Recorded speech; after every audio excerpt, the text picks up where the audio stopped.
कोल्हापूरच्या सहकार आणि राजकारणात मोठी खळबळ. गोकुळचे आबाजी शिंदेंच्या सेनेत.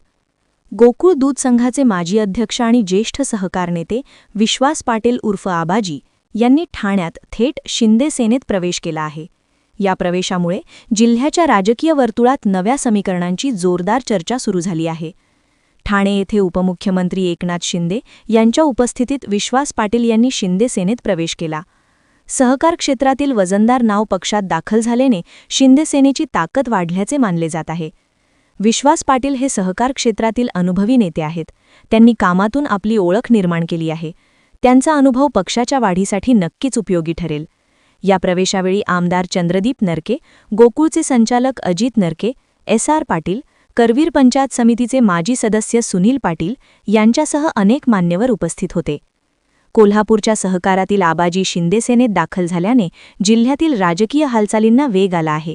आगामी काळात या प्रवेशाचे पडसाद स्थानिक राजकारणात स्पष्टपणे उमटतील हे मात्र नक्की. भूमी न्यूज चॅनल टीम, कोल्हापूर.